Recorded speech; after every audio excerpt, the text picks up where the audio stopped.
Hello guys, welcome back to my channel. मैं हूं नकुल और आज हम स्टार्ट करने जा रहे हैं काइनेमेटिक्स का लेक्चर 4। पिछले लेक्चर से हमने काइनेमेटिक्स की बेसिक डेफिनेशन, ग्राफ और इक्वेशन ऑफ मोशन देख लिया था और उसके अलावा हमने एक प्रॉब्लम सॉल्विंग सेशन भी कर लिया जिसमें हमने एरोडोफ की कुछ अच्छी प्रॉब्लम सॉल्व कर ली हैं। तो अगर वो तुमने नहीं देखा है तो जरूर देख लेना। तो आज के लेक्चर में प्रोजेक्टाइल से स्टार्ट करने वाले हैं, तो बिना कोई टाइम वेस्ट के शुरू करते हैं वीडियो को यार।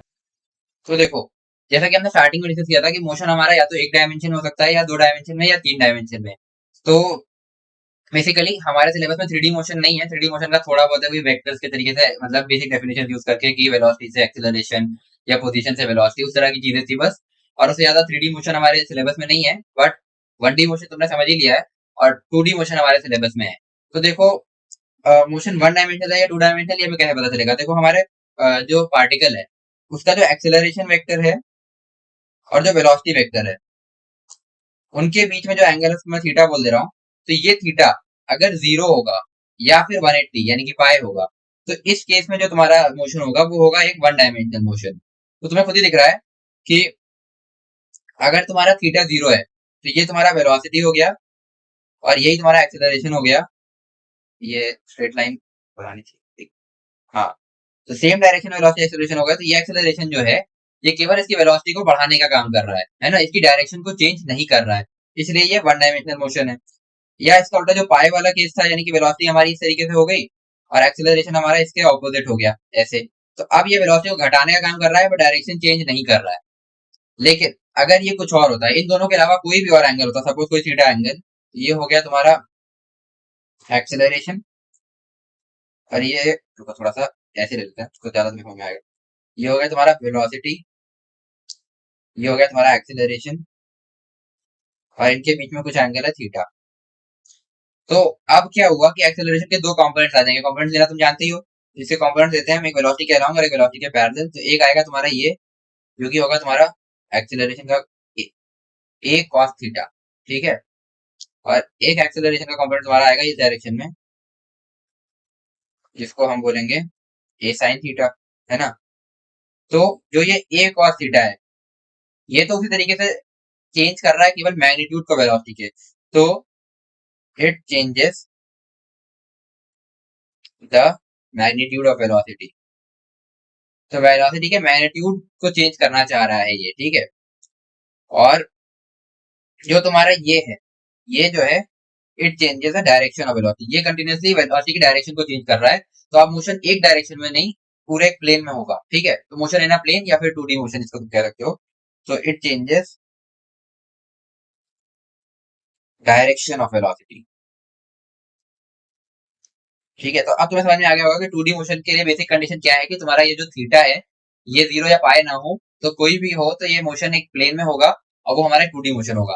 अब प्रोजेक्टाइल एक स्पेशल केस है टू डी मोशन का। तो हम बेसिकली दो टाइप के special motion two D motion में पढ़ने वाले हैं। तो लिख सकते हो टू डी मोशन में हम एक तो पढ़ेंगे प्रोजेक्टाइल और एक हम पढ़ेंगे सर्कुलर मोशन। तो सर्कुलर मोशन बाद में आएगा, अभी हम प्रोजेक्टाइल से स्टार्ट कर रहे हैं। तो मेरे ख्याल से तुम्हें टू डी मोशन समझ में आएगा। अब प्रोजेक्टाइल मोशन को समझ लेते हैं कि प्रोजेक्टाइल मोशन होता क्या है। तो हेडिंग डाल सकते हो projectile motion.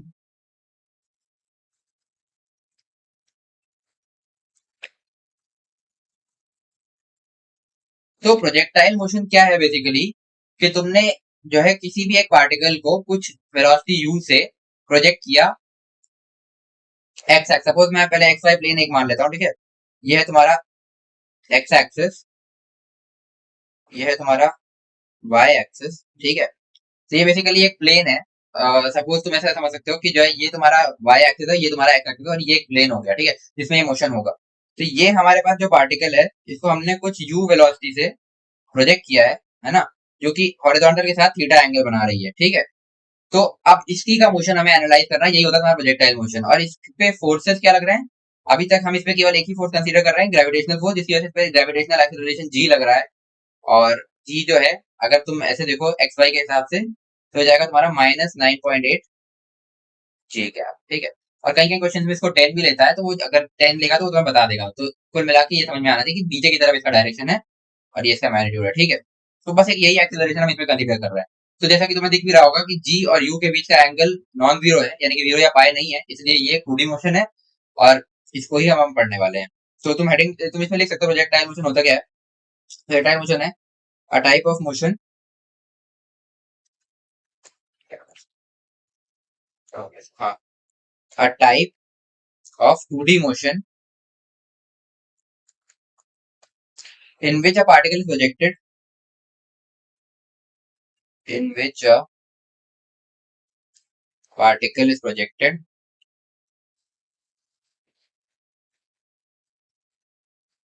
with some initial velocity under influence of gravity, with some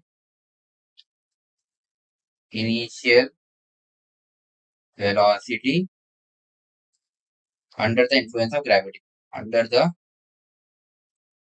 influence of gravity, ठीक है। तो अब इस मोशन को थोड़ा सा एनालाइज करते हैं, ठीक है। फिर से वही एक्स वाई एक्सिस बना लेते हैं। तो सबसे बेसिक तरीका इसको एनालाइज करने का क्या होता है, देखो हम बोल रहे हैं कि ये हमारी वाई एक्सिस, ये है हमारी एक्स एक्सिस, इस पे एक्सेलरेशन जी लग रहा है नीचे की तरफ, ठीक है। अब इसको, ये हमारा पार्टिकल, हम्म, ये है हमारा पार्टिकल, इसको हमने यू वेलोसिटी से छोड़ा और ये एंगल हो गया हमारा थीटा, ठीक है। तो सबसे पहले हम क्या करें, एक्स और वाई जो हमने एक्स वाई प्लेन माना है, इसी में इस वेलोसिटी को हम रिजॉल्व कर लेते हैं। तो ये हो जाएगा तुम्हारा यू कॉस थीटा, इसका कॉम्पोनेंट आ जाएगा एक्स डायरेक्शन में, और वाई डायरेक्शन में इसका कॉम्पोनेंट आ जाएगा यू साइन थीटा, ठीक है। तो इतना तुम्हें समझ में आ गया होगा कि इस तरीके से हमने इसको रिजॉल्व कर लिया। अब देखो, हम एक्स और वाई में दो अलग अलग मोशन की तरह इसको ट्रीट कर सकते हैं। तो बेसिकली वाई में होगा क्या कि जो ये यू साइन थीटा की वेलोसिटी से यहाँ से चला, ठीक है, इनिशियली यहाँ पर इसकी जो वेलोसिटी यू साइन थीटा है, इसको थोड़ा सा कम कर, तो ये है तुम्हारी यू साइन थीटा, इससे ये ऊपर जाएगा, ठीक है। इसमें कॉन्स्टेंटली एक एक्सेलरेशन, ये दो 1D मोशन में हमने इसको बेसिकली ब्रेक कर लिया था। अब ये जो ग्रेविटेशनल एक्सेलरेशन है, ये इसके लिए रिटार्डेशन का काम कर रहा है। तो ये कुछ हाइट तक जाएगा, वहां पर इसकी वेलोसिटी जो है वो 0 हो जाएगी, और फिर यहाँ से ये घूम करके वापस आकर के यहीं पर गिरेगा। और इतनी देर में यहाँ क्या होगा, क्योंकि इसके पास इनिशियल वेलोसिटी है, इधर वाले पार्टिकल के पास एक यू कॉस थीटा वेलोसिटी है, लेकिन इसमें एक्सेलरेशन 0 है ना। तो ये कांस्टेंट वेलोसिटी से चलता जाएगा, जब तक ये नीचे नहीं आ रहा तब तक ये जाकर के किसी एक पॉइंट पर यहाँ पे रुकेगा, ठीक है। रुकेगा क्यों, क्योंकि वो घूम करके वापस आ जाएगा। तो बेसिकली हुआ क्या, ये आगे गया और ये ऐसे घूमा, तो जो तुम्हारा मोशन फाइनली बनेगा वो कुछ इस टाइप का आएगा, ठीक है। इसको यहाँ तक बना देते हैं, यहाँ तक। तो जब तक ये ऊपर से घूम करके आया, ये बेसिकली बराबर है, ठीक है, समझ लेना। तो थोड़ा ढंग से बना देंगे आपको एक मिनट। ये हो जाएगा तुम्हारा इस टाइप का मोशन, ठीक है। थोड़ा सा ड्राइंग पे मत जाना, समझाने के लिए है ये बस अभी, ठीक है। इस टाइप का मोशन हो जाएगा, तो ये एक मैक्सिमम हाइट तक जाएगा, फिर ये घूम करके यहीं पर आकर के गिरेगा, ठीक है। इस टाइप का तुम्हारा मोशन हो जाएगा। तो अब इसको हम दो 1D मोशन में ब्रेक कर लें, वो इसका सबसे सिंपलेस्ट वे है इसको एनालाइज करने का। तो देखो एक्स में, हम इक्वेशन एक्स में देखते हैं, तो हमारे पास वेलोसिटी है यू इनिशियल, जो तुम्हारी यू एक्स है वो यू का थीटा है, और ए एक्स तुम्हारे लिए पूरे टाइम 0 रहेगा।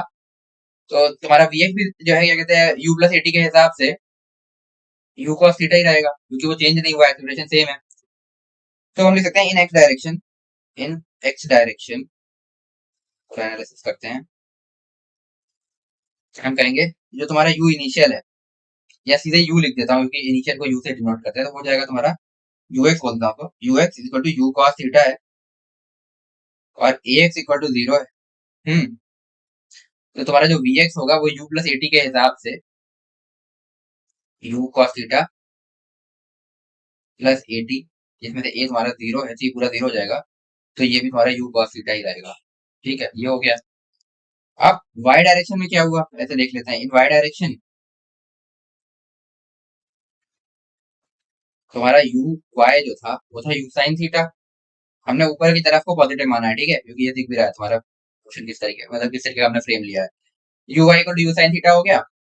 ए y equal to minus g हो जाएगा, क्योंकि ये माइनस जी जे कैप है नीचे की तरफ, तो ये माइनस जी, ठीक है, दिख भी रहा है।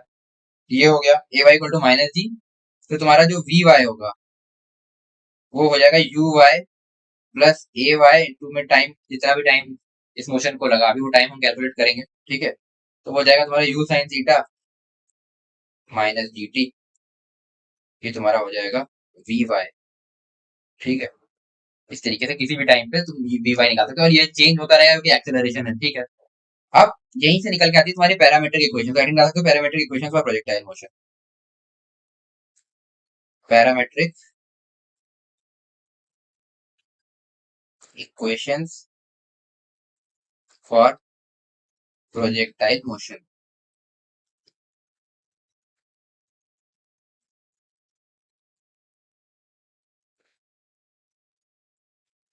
तो देखते हैं। हाँ, बेसिकली क्या है पैरामीट्रिक इक्वेशन, और कुछ खास नहीं है। केवल एक्स और वाई में इक्वेशन ऑफ मोशन, मतलब हमने एक्स में कितना चला और वाई में कितना चला, एक्स कोऑर्डिनेट और वाई कोऑर्डिनेट निकाल लिया। ठीक है। तो जो तुम्हारा एक्स में इक्वेशन होगी, यानी कि एक्स में डिस्प्लेसमेंट जो होगा तुम्हारा एक्स, हाँ, जो तुम्हारा एक्स होगा वो होगा यू एक्स टी, जितना उसको टाइम लगा। ठीक है। किसी भी एक पर्टिकुलर टाइम पे अगर एक्स कोऑर्डिनेट हम लिखना चाह रहे हैं, plus A x T square, A x by two T square. ठीक है। तुम्हारा ए एक्स तो जीरो ही है, तो एक्स तुम्हारा simply u cos theta into में टी नहीं हो जाएगा, किसी भी एक टाइम पर हम एक्स कोऑर्डिनेट लिख सकते हैं। तो इसको मैं अगर x as function of time लिखूं तो वो बेटर रहेगा। तो किसी भी टाइम पर एक्स कोऑर्डिनेट लिखने के लिए हम इस तरीके की इक्वेशन यूज करते हैं। यही है कि एक्स डायरेक्शन में पैरामीट्रिक इक्वेशन। सिमिलरली वाई की तुम एक बार खुद लिखने की ट्राई करो, मेरे ख्याल से हो जाएगा तुमसे। चलो मैं बताता हूँ। तो वाई में क्या है, Y equal to you Y T plus का भाई A Y by two T square. तो यू वाई तुम्हारा हो जाएगा यू साइन थीटा और ये हो जाएगा टी। ए वाई तुम्हारा है माइनस जी, तो माइनस जी बाई टू, और तुम्हारा ये टी स्क्वायर ही रहेगा। ये हो जाएगा y as a function of time. ये हो गई तुम्हारी वाई में पैरामीट्रिक इक्वेशन। तो इसको भी बॉक्स कर दो। ठीक है, ये हो गया। अब यहीं से तुम्हें निकालनी है इक्वेशन ऑफ ट्रेजेक्ट्री। ठीक है, इक्वेशन ऑफ ट्रेजेक्ट्री। तो इक्वेशन ऑफ ट्रेजेक्ट्री हम पहले पढ़ भी चुके हैं, तो तुम्हें मेरे ख्याल से बताने की जरूरत मेरे को पड़ेगी भी नहीं। एक्स और वाई में दो ऐसा टाइम में इक्वेशन दी हुई है, तो तुम्हें इक्वेशन ऑफ ट्रेजेक्ट्री क्या होती है, टाइम को एलिमिनेट कर दो। तो जरा यहाँ से खुद से तुम एक बार कोशिश करो इक्वेशन ऑफ ट्रेजेक्ट्री निकालने की इसकी, फिर मैं बताता हूँ। तो आई होप तुमने कोशिश की होगी, तुमसे निकल भी गई होगी। तो अब हम लोग आगे कर लेते हैं इसको। ठीक है। तो एक्स हमारा यू कॉस थीटा टी है। ठीक है, x equal to you cos theta into t है। यहाँ से टी की वैल्यू मैं x upon u cos theta लिख सकता हूँ, और इसको मैं सेकंड इक्वेशन में पुट कर दूं। तो हमारा, मैं यहाँ से अगर पुट करता हूँ तो y हो जाएगा यू साइन थीटा, ये था you sine theta into T, यानी कि यू साइन थीटा इंटू में x upon u cos theta, minus में था ये G T, half g T square था, तो जी बाई टू, और टी यानी कि x upon u cos theta का होल स्क्वायर। ये हो जाएगी तुम्हारी इक्वेशन ट्रेजेक्ट्री। इसको थोड़ा सिंप्लीफाई करते हैं। तो u से u कट जाएगा और साइन अपॉन कॉस टैन हो जाएगा, तो ये हो जाएगा एक्स टैन थीटा माइनस में G x square upon two you square cos square theta. तो y की ये हो गई तुम्हारी इक्वेशन ऑफ ट्रेजेक्ट्री। वैसे इसको लोग याद भी रखते हैं, ना रखा हो तो प्रोसीजर याद रखना जैसे किया है। ठीक है, कि पैरामीटर की इक्वेशन लिख लो, वो एक लाइन का काम है, फिर दूसरे स्टेप में तुम इक्वेशन ऑफ ट्रेजेक्ट्री निकालो, जैसे बाकी लोग उसके लिए भी निकालते रहते हो। ठीक है, तो ये हो गया तुम्हारा। ठीक है, वैसे याद रख लो तो अच्छा है, काफी जगह आसानी हो जाती है। तो ये बेसिकली किस टाइप की इक्वेशन आई, y equal to a x minus का बी एक्स स्क्वायर टाइप की इक्वेशन आई। ठीक है, तो ये होता है डाउनवर्ड फेसिंग पैराबोला, अगर तुमने मैथ में पढ़ा है तो। ठीक है, नहीं पढ़ा तो तुम आगे पढ़ लोगे, अभी तुम इतना समझ लो कि डाउनवर्ड फेसिंग पैराबोला ये होता है।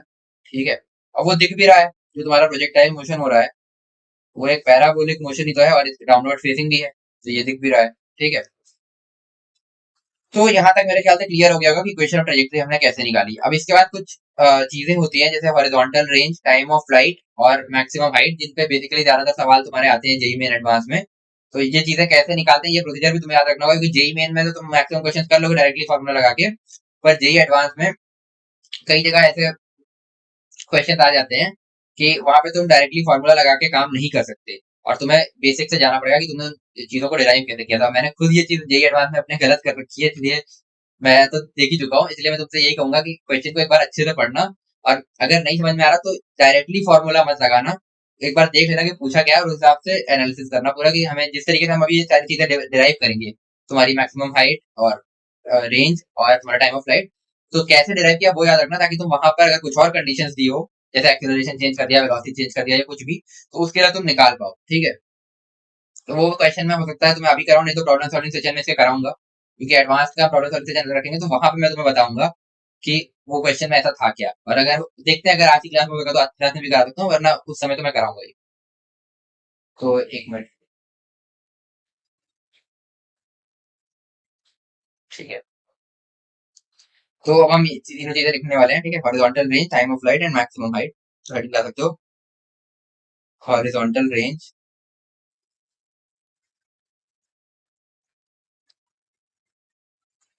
टाइम ऑफ फ्लाइट, बोले, हाँ, एंड मैक्सिमम हाइट।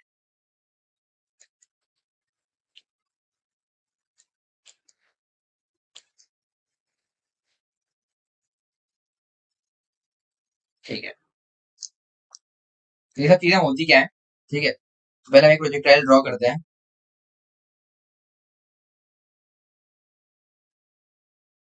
ये हो गया तुम्हारा initial velocity u, angle theta. तो इसका जो मोशन होगा वो हम देख चुके हैं ऑलरेडी, इस तरीके से जा करके और ऐसे घूम करके ऐसा कुछ आएगा। ठीक है, इस तरीके का हो गया। हम्म, ठीक। तो इसकी एनालिसिस करते हैं।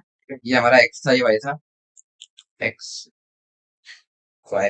ठीक है, तो टाइम ऑफ फ्लाइट क्या है कि जो इस पार्टिकल ने यहाँ पर मोशन, सॉरी, यहाँ पर मोशन स्टार्ट किया है और यहाँ पर मोशन एंड किया है, तो इसके बीच में जो इसका टाइम लिया वो है इसका टाइम ऑफ फ्लाइट। उसके अलावा ये जो है ये इसका मैक्सिमम पॉइंट है। तो ये जो हाइट वाई का कोऑर्डिनेट जो यहाँ पर होगा ये होगा तुम्हारा एच मैक्स, यानी कि maximum height reached by the particle. और ये जो डिस्टेंस इसने यहाँ से यहाँ तक कवर की है, इस पार्टिकल की रेंज हो जाएगी हॉरिजॉन्टल रेंज, इसको आर से डिनोट करते हैं। तो ये जो लेंथ है ये है आर, पूरी है। तो ये तीनों चीजें हमें इसमें कैलकुलेट करनी है। तो सबसे पहले हम टाइम ऑफ फ्लाइट कैलकुलेट करते हैं। ठीक है, तो हेडिंग ला सकते हो, टाइम ऑफ फ्लाइट, इसको हम सिंपली टी एफ से डिनोट करेंगे। ठीक है, तो देखो टाइम ऑफ फ्लाइट की कंडीशन क्या है।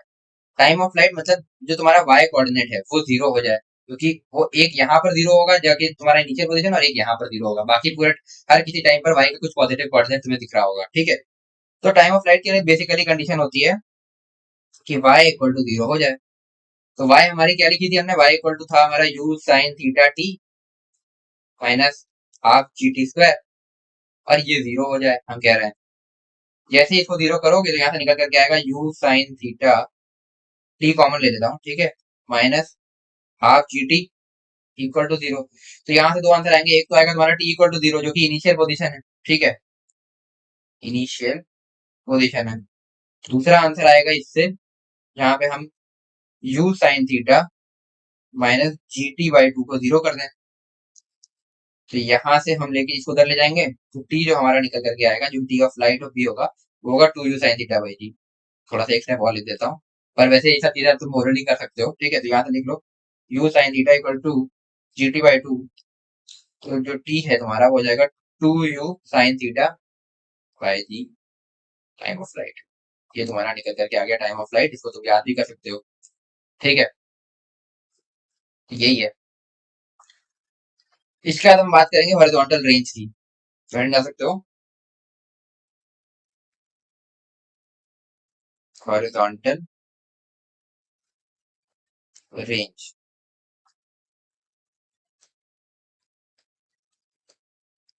जिसको हम आर से भी डिनोट करते हैं। तो रेंज के लिए हमने बेसिकली किया क्या है, फिर से एक बार प्रोजेक्ट बनाना पड़ेगा। काम करते हैं ना, किसी को उठा देते हैं।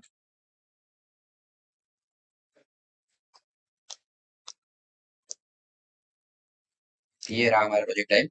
ठीक है, तो अब जो रेंज है, ठीक है, वो बेसिकली ये वाला पूरी लेंथ है जो हम पहले बात कर चुके हैं कि क्या है रेंज। ठीक है, तो हम इसको निकालेंगे कैसे। तो देखो इसमें जो हमारे पास रेंज निकालने का तरीका है, जो हमारा एक्स कोऑर्डिनेट था वो क्या था, यू कॉस थीटा इंटू में टी। ठीक है, ये था। और यहाँ से यहाँ तक रेंज कवर करने में इतना कितना टाइम लिया है, टाइम ऑफ फ्लाइट, जितनी देर में ये मोशन हुआ है, ये घूम करके वापस आया है। एक मिनट, जितनी देर में ये यहाँ से घूम करके वापस आया है उतनी देर ये यहाँ से यहाँ चला है। ठीक है, तो सेम टाइम लिया है, तो वो टाइम हो गया टी। तो यहाँ पर टी एफ अगर हम रख दें इसकी जगह पर, तो हमें जो एक्स कोऑर्डिनेट मिलेगा वही रेंज नहीं हो जाएगा, इनिशियल तो जीरो था, तो ये इसकी रेंज हो जाएगी। तो शांति से बस हमें यहाँ पर करना क्या है कि एक्स इक्वल टू, सही, यार क्या हो रहा है? हाँ, range equal to you cos theta into में टाइम ऑफ लाइट। ठीक, तो यू कॉस थीटा तो ठीक है, यू कॉस थीटा, और टाइम ऑफ लाइट से हमारा two you sine theta by G, two you sine theta by G. ये हो जाएगा हमारा टू स्क्वायर इंटू में two sine theta cos theta by G. और two sine theta cos theta तुम्हारा होता है साइन टू थीटा, ये तुमने ट्रिग्नोमेट्री में पढ़ा ही होगा, ये उसका नहीं पढ़ा तो याद रख लो, U square sine two theta by G. ये हो जाएगी तुम्हारी हॉरिजॉन्टल रेंज।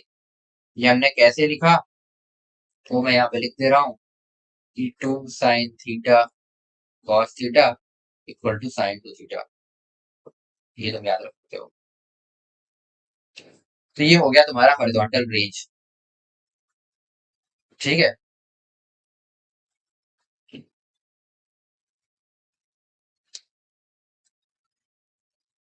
अच्छा, एक तरीका और भी है, सेकेंड मेथड देख लो इसका। सेकेंड मेथड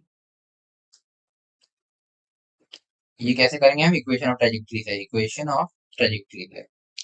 तो इक्वेशन ऑफ ट्रेजेक्टरी हमने सी क्या लिखी थी, हम्म कुछ इस तरह की आई थी, y equal to a x minus का बी एक्स स्क्वायर। ठीक है, जिसमें हमारा मतलब एक एक्चुअल इक्वेशन ये थी, y equal to x tan theta, मेरे को तो याद है, तुम्हें भी याद होनी चाहिए, कर लेना याद, minus ji x square upon two you square cos square theta. ये होती है तुम्हारी इक्वेशन ऑफ ट्रेजेक्टरी। ये y equal to x minus B x square आई थी। ठीक है, तो बेसिकली रेंज के टाइम पे हो क्या रहा है, तुम ध्यान से देखो, तो दोनों टाइम एक्स कोऑर्डिनेट जीरो है, मतलब यहाँ पर एक्स कोऑर्डिनेट जीरो है और यहाँ पर एक्स कोऑर्डिनेट जीरो है, दो ही बार है, तो एक इनिशियल पर और एक तुम्हारे रेंज पर। तो अगर हम एक्स कोऑर्डिनेट को सिंपली जीरो कर दें, तो जो हमारे यहाँ पर देखो, जैसे सॉरी, वाई कोऑर्डिनेट, एक मिनट में मिस्टेक गलत बोल गया, वाई कोऑर्डिनेट जीरो हो रहा है यहाँ पर और यहाँ पर। ठीक है, तो इक्वेशन ऑफ ट्रेजेक्टरी में अगर हम y equal to zero put कर दें तो एक्स की दो वैल्यूज आएंगी।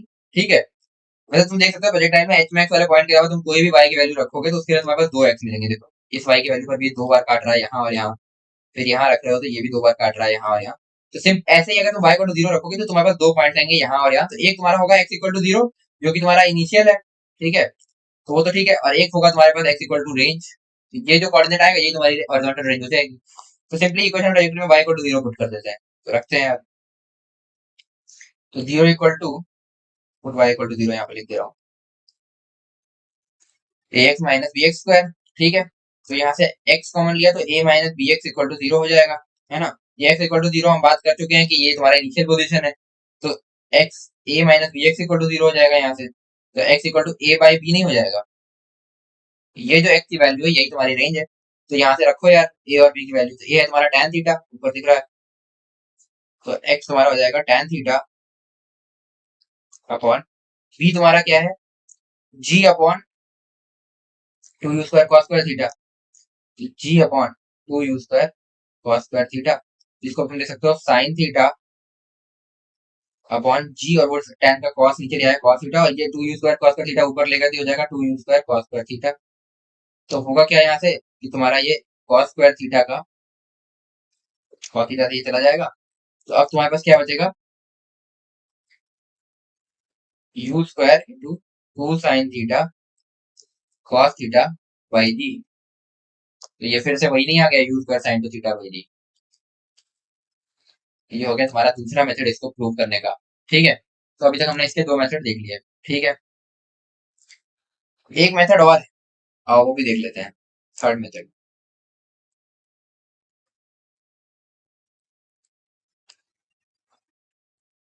ठीक है, तो इसमें बेसिकली हमने क्या किया है, ये जो हमारी वेलोसिटी है, मतलब जनरली वेलोसिटी थी, अब एक्स वाई में तोड़ा नहीं है, अभी तक हम सारे मोशन की एनालिसिस एक्स और वाई में तोड़ के कर रहे थे, अब हम उसको जनरली लिख रहे हैं। तो वेलोसिटी तुम्हारी u x i cap plus u y j cap हो जाएगी इनिशियली, सर ये यू इनिशियल है। ठीक है, और वी फाइनल जो वी होगी वो v x i cap plus v y j cap हो जाएगी सिंपली। ठीक है, और वी एक्स वी वाई की वैल्यू ऊपर देख के आए हैं। ठीक है, तो जो हमारा पोजीशन वेक्टर का चेंज यानी कि डिस्प्लेसमेंट होगा, वो सिंपली हम इक्वेशन अगर लगाएं, सेकेंड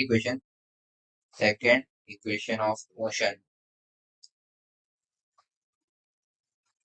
तो वो तुम्हारा हो जाएगा you bar T plus half A bar T square, पूरे मोशन के लिए लगाते हैं। ठीक है, तो डेल्टा आर बार जो तुम्हारा हो जाएगा वो हो जाएगा, यू तुम्हारा होगा you cos theta T I cap plus U sine theta T minus G T, sorry you cos theta, हाँ सॉरी, हाँ यू तुम्हारा क्या होगा, यू कॉस थीटा, और तुम्हारा, सॉरी ये मेरे को यहाँ पे वी लिखना चाहिए था, है ना,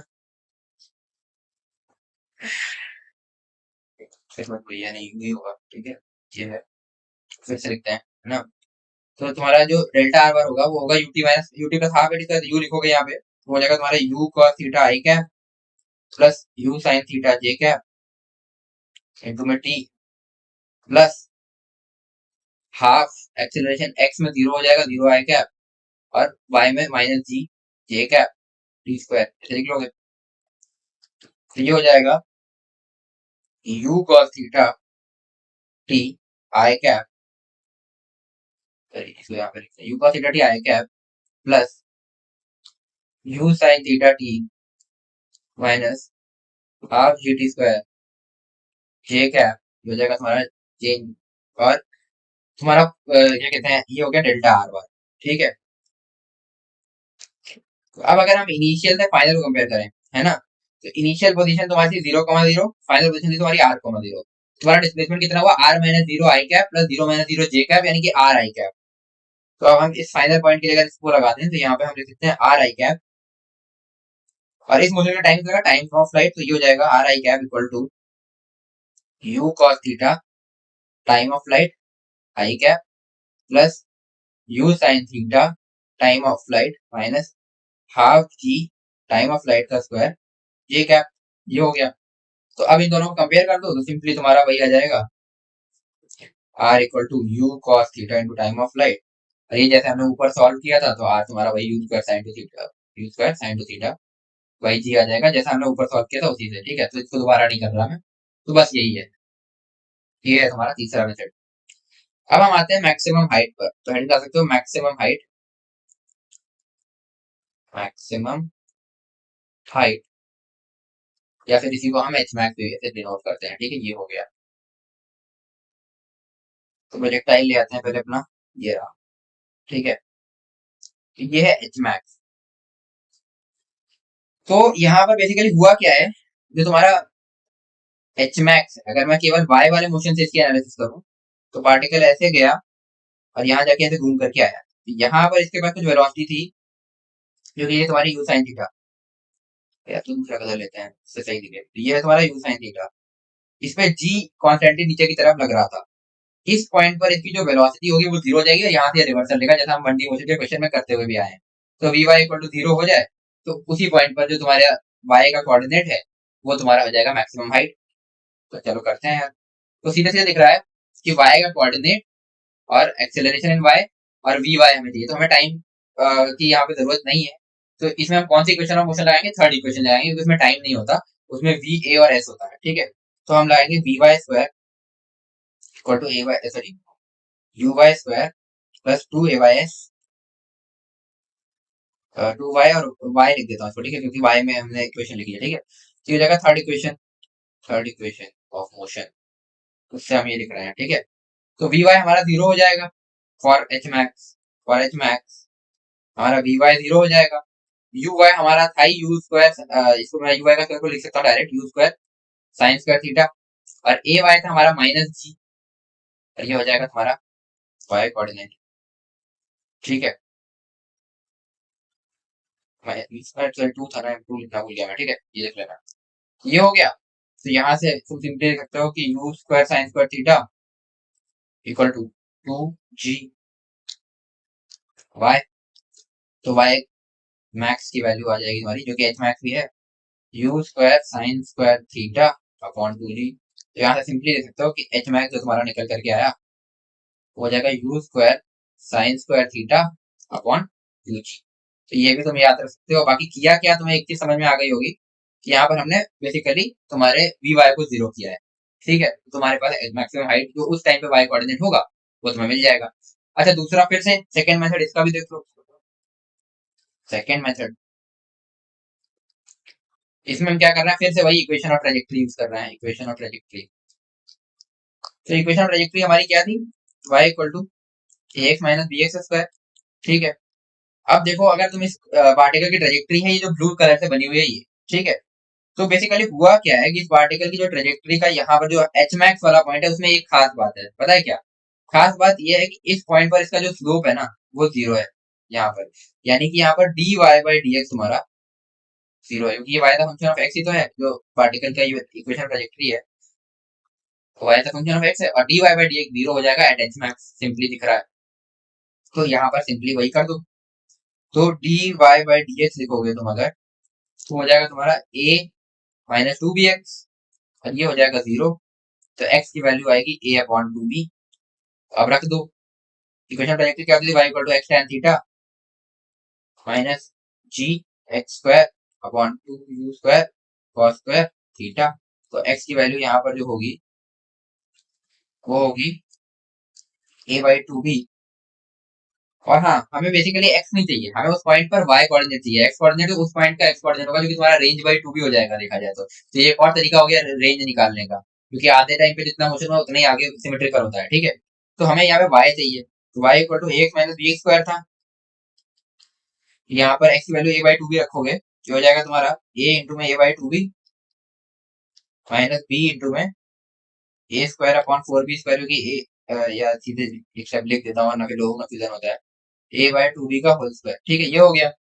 ये हो जाएगा तुम्हारा a square by two b minus b into में a square by four b square, इसको डाल दिया। ठीक है, इससे इसको काट दिया मैंने, तो हो जाएगा तुम्हारा a square by two b minus a square by four b, LCM लोगे काटो वाटो तो तुम्हारा बन जाएगा a square by four b. यहाँ पे रखते हैं वैल्यू, a है हमारा tan थीटा, ठीक है, और b फोर रख देते हैं, और b है हमारा g upon two you square cos square theta. तो ये लिख दो g upon two you square cos square theta. अब tan को मैं वही फिर sin theta by cos theta, ये टू से टू काट दे रहा हूँ, ठीक है, sin theta by to g, और वो ऊपर से आया cos थीटा tan वाला, ठीक है, और अब ये u square cos square theta ऊपर जाएगा। ठीक है, तो अब क्या होगा, एक cos थीटा से एक cos थीटा हमने काट दिया, तो ये बनेगा तुम्हारा u स्क्वायर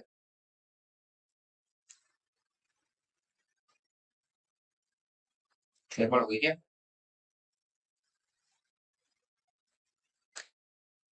हम्म, अच्छा ए स्क्वायर बाई फोर भी था ना, तो मैंने ये ए बाई फोर भी कर दिया, tan स्क्वायर थीटा होगा, सॉरी एक मिस्टेक हो गई है, सही कर लेना।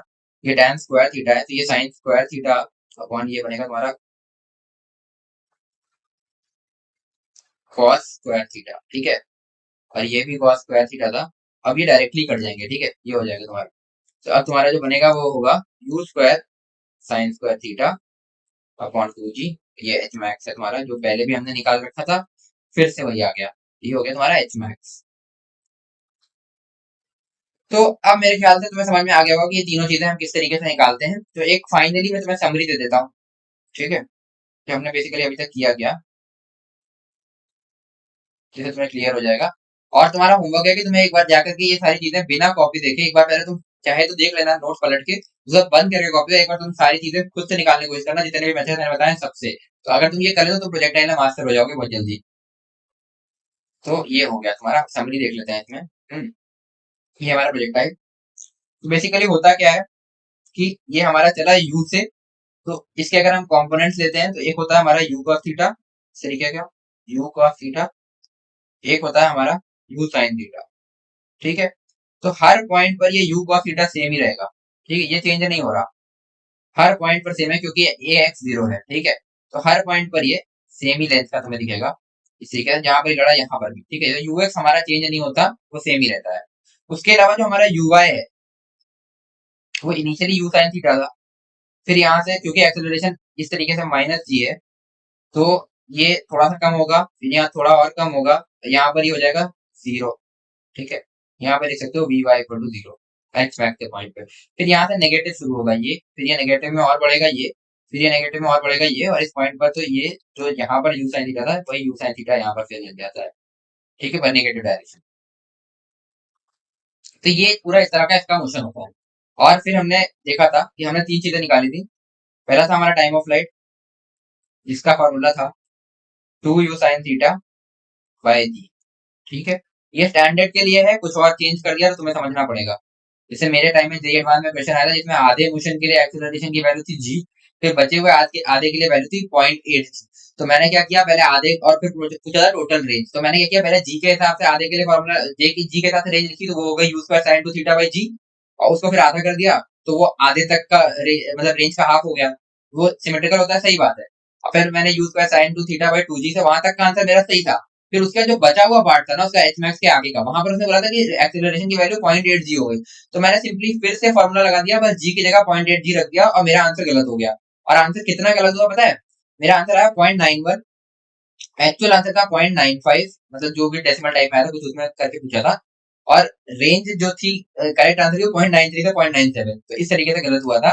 वहां पे बेसिकली करना क्या था कि सेकंड हाफ के लिए फॉर्मूला नहीं लगाना था, वहां पर हमें बेसिकली इक्वेशन ऑफ मोशन लगा के, और जैसे मैंने ये पूरे फॉर्मूला डिराइव किए हैं वहां पर तुम्हें डेरिवेशन करना था। तो वो क्वेश्चन मैं कराऊंगा, प्रॉब्लम सॉल्विंग सेशन में मोस्ट प्रोबेबली कराऊंगा, तो वहां पे हम उसको डिस्कस करेंगे, ठीक है। और इसीलिए चलो फिर आगे बढ़ते हैं। ये हो गया। तो इसमें बेसिकली हमने किया क्या था, हमने यहाँ पर किया ये था कि जो तुम्हारी इक्वेशन वाई में, सॉरी, हाँ, जो तुम्हारी वाई में वो थी, मतलब हमने बेसिकली यहाँ पर टाइम ऑफ फ्लाइट निकालने के लिए वाई इक्वल टू जीरो कर दिया था। और वाई हमारा था क्या, ठीक है। वाई इक्वल टू जीरो पर दो चीजें आएंगी, एक आएगा तुम्हारा इनिशियल पोजीशन और एक आएगा फाइनल पोजीशन। इस फाइनल पर जो टी की वैल्यू होगी वही होती है तुम्हारी टाइम ऑफ फ्लाइट। तो ये तरीका होता है इसको सॉल्व करने का। तो ये था हमारा टाइम ऑफ फ्लाइट, इस तरीके से हमने निकाल लिया था। फिर दूसरी चीज हमने करी थी रेंज, हॉरिजॉन्टल रेंज। तो वो तुम्हारी निकल करके आई थी U square sine two theta by G. वैसे इन फॉर्मुला को तुम्हें याद रखना, जेई में तो डायरेक्टली आधा काइनेमेटिक्स के सवाल तुम्हें, आधे काइनेमेटिक्स के सवाल इन्हीं चीजों से मिलेंगे, ठीक है। पूरा यही प्रोजेक्ट है इनके तीनों फॉर्मुले से। तो वहां पर तो तुम्हें सीधा फॉर्मुला कम आएगा, बट एडवांस में ऐसा नहीं होता, वहां पर कुछ भी पूछ सकता है, तो तुम्हें सारा प्रोसीजर पता होना चाहिए। और हमारा मेन एम तो एडवांस ही है, जेई में तो जस्ट क्वालिफाइंग एग्जाम है, ठीक है। तो ये था रेंज। तो रेंज के लिए हमने क्या किया था, फिर वही हमने ये किया था, वाई इक्वल टू जीरो किया था। उसके लिए एक्स की दो वैल्यूज आई थी, है ना। एक आई थी इनिशियल, वही फिर से, है ना। एक आई थी फाइनल, जो फाइनल थी वही थी तुम्हारी रेंज, ठीक है। यहाँ पर y इक्वल टू जीरो के लिए टाइम की वैल्यू थी जो वो थी तुम्हारे टाइम ऑफ फ्लाइट, यहाँ y इक्वल टू जीरो के लिए जो x की वैल्यू थी। और इसमें तुम्हें समझ में आ गया होगा कि कौन सी इक्वेशन ऑफ मोशन लगानी है, दोनों के लिए समझ में आ गया होगा। टाइम वाली में क्योंकि जो सेकंड इक्वेशन ऑफ मोशन, और यहाँ पर हमने बेसिकली रेंज जो निकाली थी वो हमने क्या किया था, you cos theta into T किया था, है ना। ये भी एक तरीका है, you cos theta into T किया था, ये भी एक तरीका है, ठीक है। ये हमने किया था, ये वाला छोड़ दो, ठीक है, सीधा ये। तो हमने क्या किया था, UX into time of flight किया था। जो टाइम ऑफ फ्लाइट हम निकाल चुके हैं, तो वो हो गया तुम्हारा इस तरीके से। तो रेंज निकलेंगे, वो हमने पूरा डिस्कस ऊपर कर रखा है। और एक आध मेथड और से तुम्हारे, जैसे इक्वेशन ऑफ ट्रेजेक्टरी से जो निकाला था, है ना, एक्स इक्वल टू जीरो करके, वो भी एक तरीका था। तो वो हो गया। और तीसरा हमने निकाला था मैक्सिमम हाइट एच मैक्स, जो कि होगी तुम्हारी you square sine square theta upon two G. तो ये हो गया, ठीक है। और ये कैसे निकाला था, फिर वही हमने दो चीजें, एक तो स्लोप क्या कहते हैं इक्वेशन ऑफ ट्रेजेक्टरी से निकाला था, जिसमें तुमने किया था d y by d x equal to zero.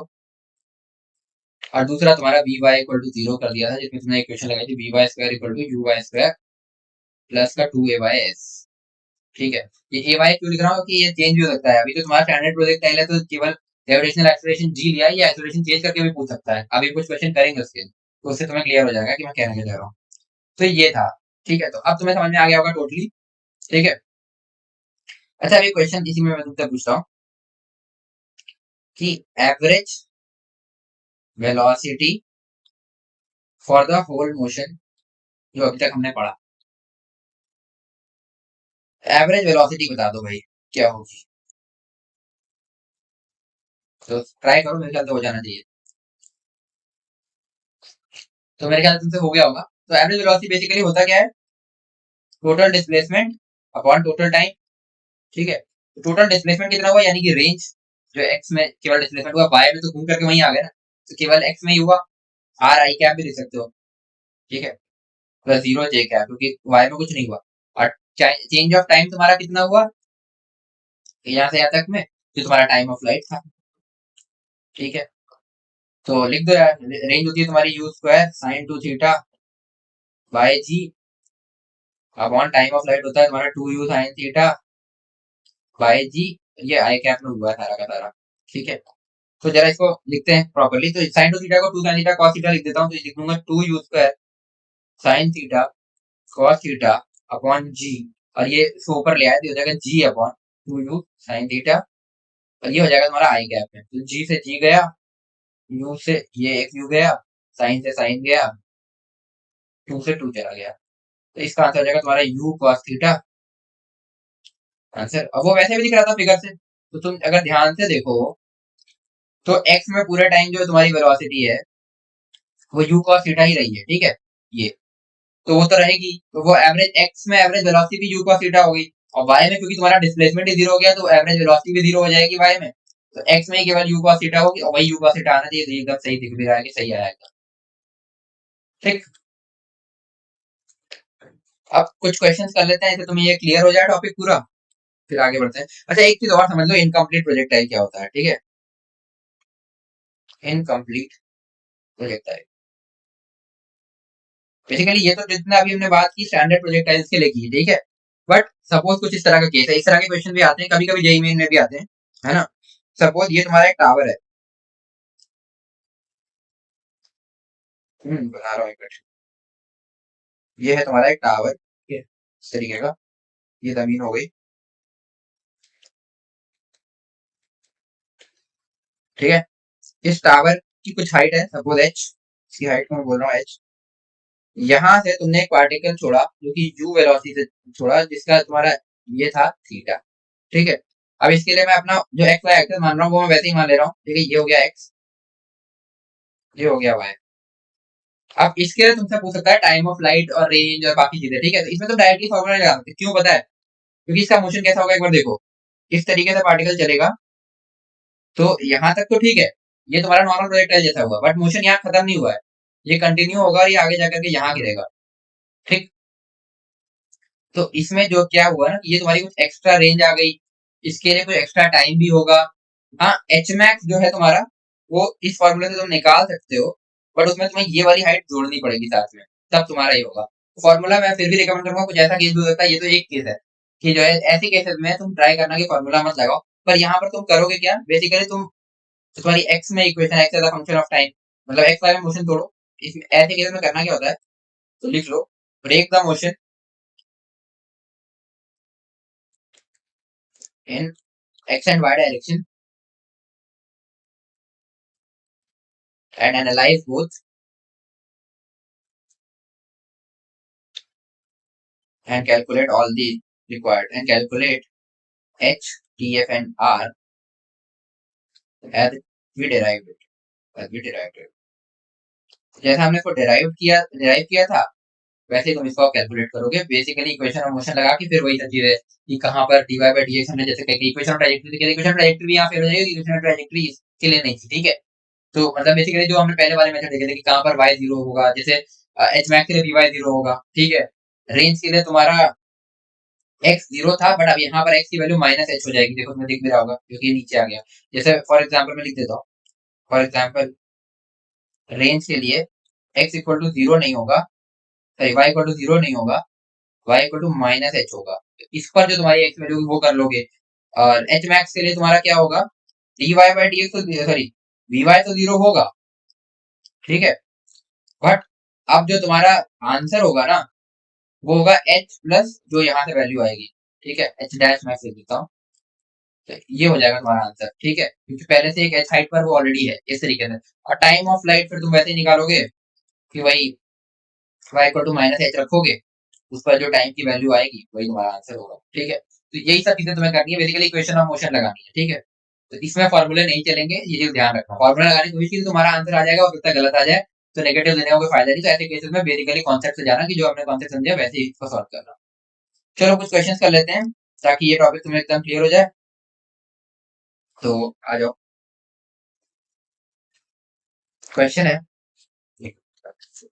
a batsman hits a ball, a batsman, ये थोड़ा आसान क्वेश्चन है, फिर हम लेवल बढ़ाएंगे इसका।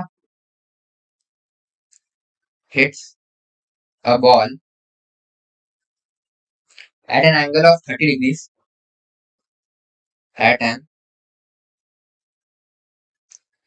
angle of 30 degree with an initial speed of 30 meter per second with an initial speed of 30 metre पर second, ठीक है, assuming the ball travels in vertical plane,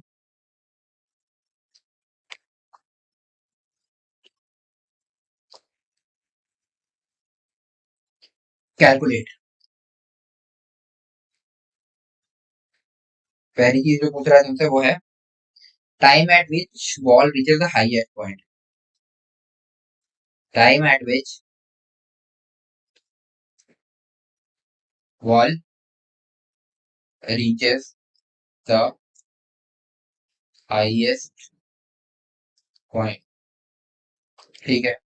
second part में तुमसे पूछ रहा है मैक्सिमम हाइट रीच्ड, यानी कि एच मैक्स भी दे सकता हूँ, ठीक है, चीजें।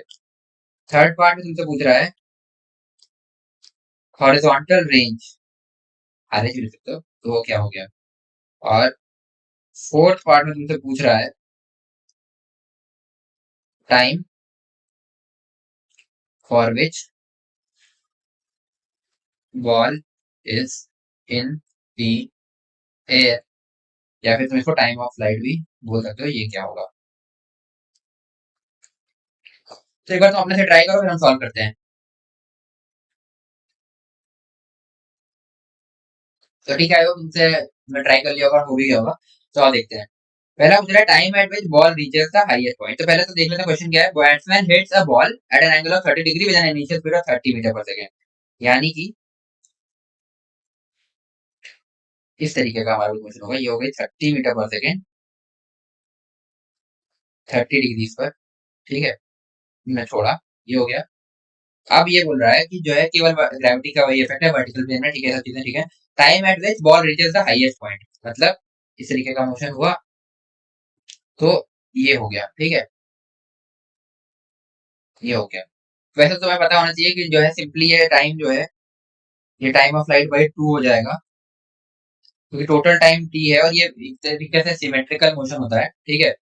तो जितना टाइम, जैसे अगर तुम वाई में ध्यान दो, जितना टाइम ऊपर जाने में लगा उतना टाइम इसको नीचे आने में लगेगा।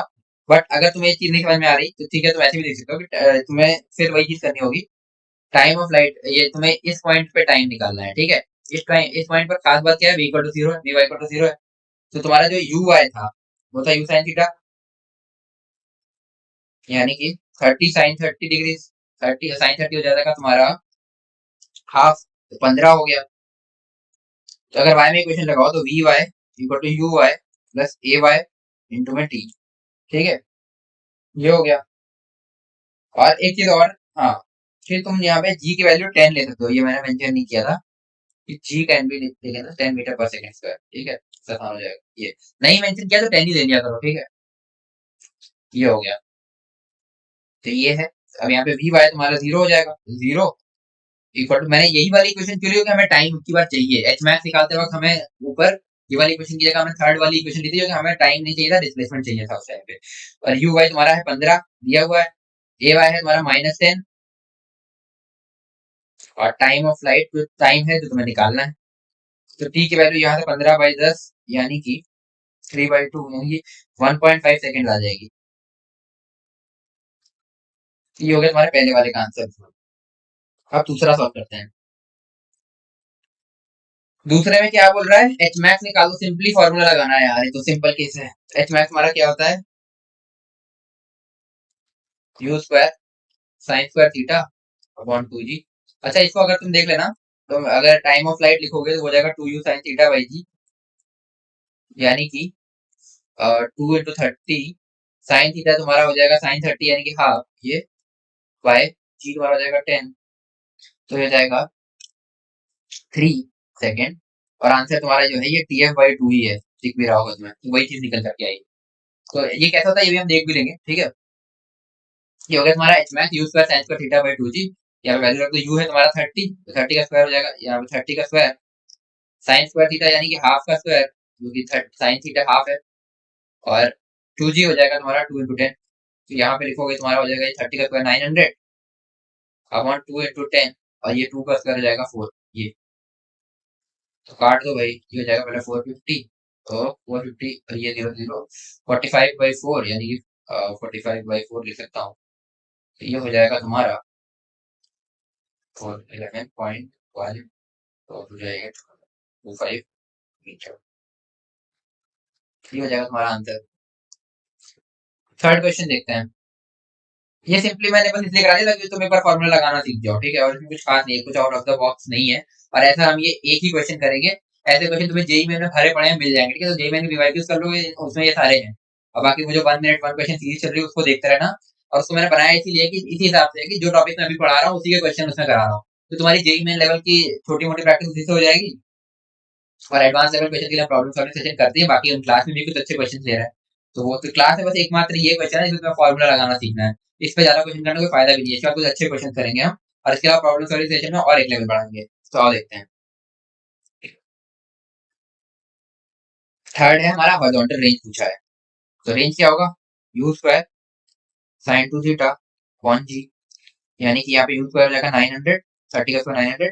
अब मैं डायरेक्ट कर रहा हूँ, ठीक है, साइन 2 थीटा यानी कि साइन 60 बाय 10, ये 10 ये काट दिया, तो 90 साइन 60 डिग्री ये हो जाएगा 90, और साइन 60 हो जाएगा तुम्हारा √3/2,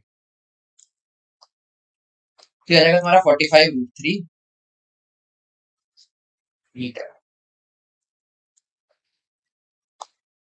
चौथा पार्ट और था ना एक, हाँ, इसमें टाइम ऑफ फ्लाइट पूछा है भाई। तो टाइम ऑफ फ्लाइट तुमने निकाल ही लिया, 3 सेकंड ऊपर हमने सॉल्व कर लिया है।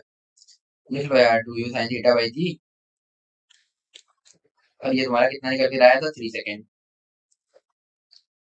अच्छा,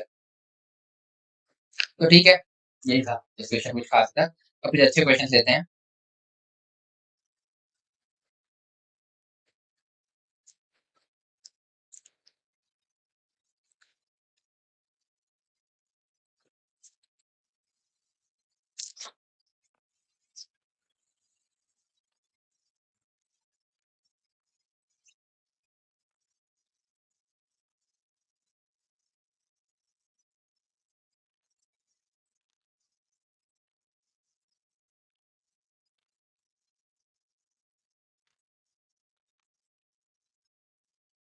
हम्म,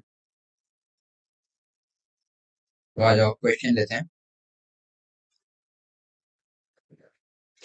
3 different particles are projected, 3 different particles are projected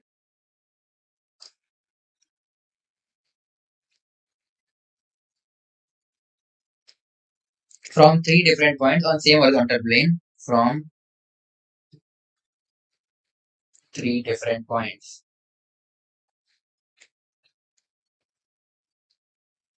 on